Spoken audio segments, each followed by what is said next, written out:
Vous êtes en entretien, l'entretien se passe bien et au bout d'un certain moment, le recruteur vous pose la question de savoir quelles sont vos prétentions salariales. Alors, pour connaître comment répondre à cette question, je vous invite à regarder la vidéo jusqu'à la fin. Bonjour mesdames et messieurs et bienvenue sur ma chaîne Uba Consulting. Dans cette nouvelle vidéo, il sera question de prétention salariale.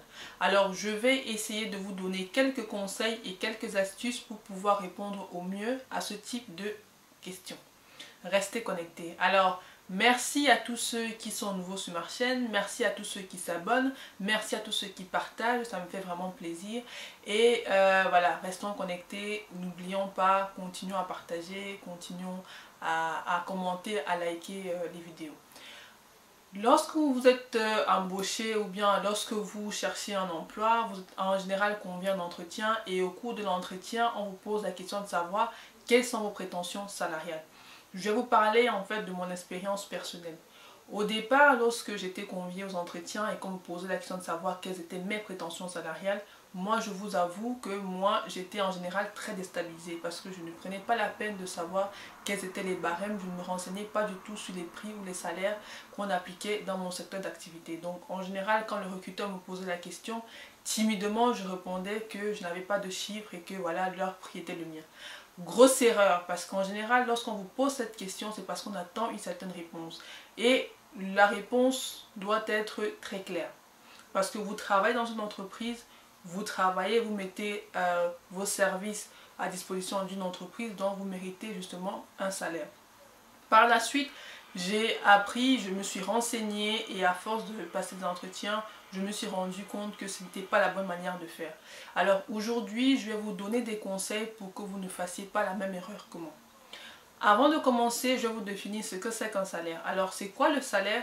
Grosso modo, le salaire, c'est la rémunération qu'un travailleur reçoit en contrepartie de son travail. Elle comporte en général la rémunération, les avantages en nature, les avantages de toute nature. Comme avantage en nature, vous avez par exemple la mise à disposition d'un logement, vous avez le paiement des factures d'électricité ou de gaz. Comme avantage de toute nature, vous avez la voiture de société, vous avez le GSM, vous avez le laptop et bien d'autres.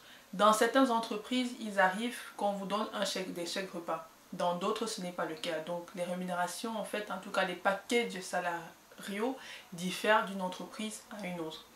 Lorsqu'en entretien, vous êtes confronté à la question « Quelles sont vos prétentions salariales ?», il y a des attitudes que vous devez adopter. Alors, premièrement, avant d'arriver à l'entretien, il est important pour vous de vous renseigner sur la politique salariale qu'on effectue dans votre domaine d'activité. Il faut savoir que les politiques salariales diffèrent d'un secteur d'activité à un autre. Lorsque vous travaillez dans le secteur banquier, par exemple, la rémunération pratiquée dans ce secteur ne sera pas la même que dans le secteur informatique ou tout simplement dans le secteur des ressources humaines. Il est très important pour vous d'être au courant de tous ces prix qui sont pratiqués dans votre secteur. Lorsque vous êtes en entretien et qu'on vous pose la question, vous devez répondre de manière précise. C'est-à-dire quoi? C'est-à-dire que si on vous demande quelle est votre prétention salariale, au lieu de dire oui entre 4 000 et 5 000, non, vous donnez un chiffre. 2 500 €, 3 000 €, 4 000 €, de préférence en brut. Ou alors vous donnez un montant annuel. Mais il faut être très précis.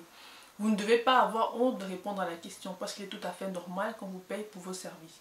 De deux, vous devez connaître en fait tous les barèmes salariaux qui sont appliqués dans votre secteur d'activité. C'est très important. Alors vous devez aussi vous renseigner sur le prix, par exemple, que vous avez en fonction par exemple du fait que vous soyez diplômé, que vous ayez de l'expérience ou que vous ayez une formation en plus ou pas. Donc vous devez en fait connaître qu'est-ce que vous pouvez prétendre en fonction de votre situation personnelle. Ça c'est des questions en fait, ça c'est des conseils que je vous donne en fait pour vous préparer au mieux à répondre à cette question. Alors en plus de ça, vous ne devez pas être timide lorsque vous répondez à cette question. Vous devez être très calme, posé et répondre tout simplement à la question. Même si le recruteur, lui, ne vous répond pas directement, ce n'est pas un problème, mais au moins il a la réponse à la question, il peut prendre son temps, réfléchir et venir vers vous par la suite pour savoir, voilà, pour vous dire si oui c'est bon ou sinon c'est pas possible d'appliquer ce barème.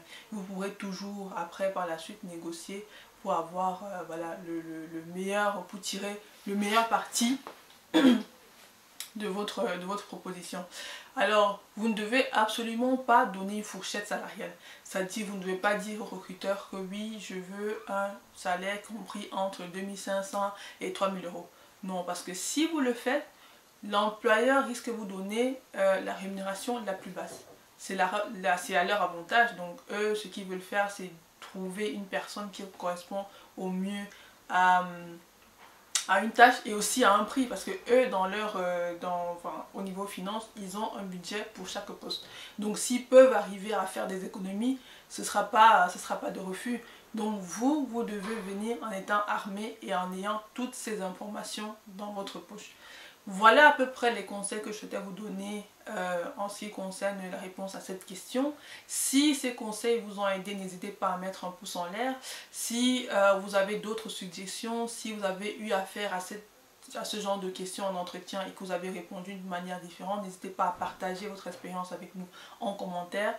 Je me ferai un plaisir de lire et de vous donner mon avis par rapport à ça.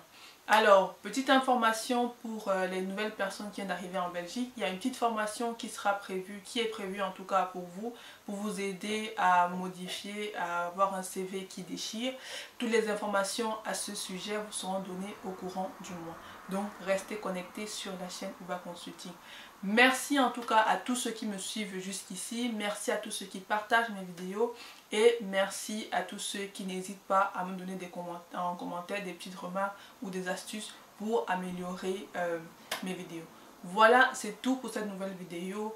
À très bientôt pour une nouvelle vidéo sur Uba Consulting. Merci et d'ici là, portez-vous très bien. Au revoir.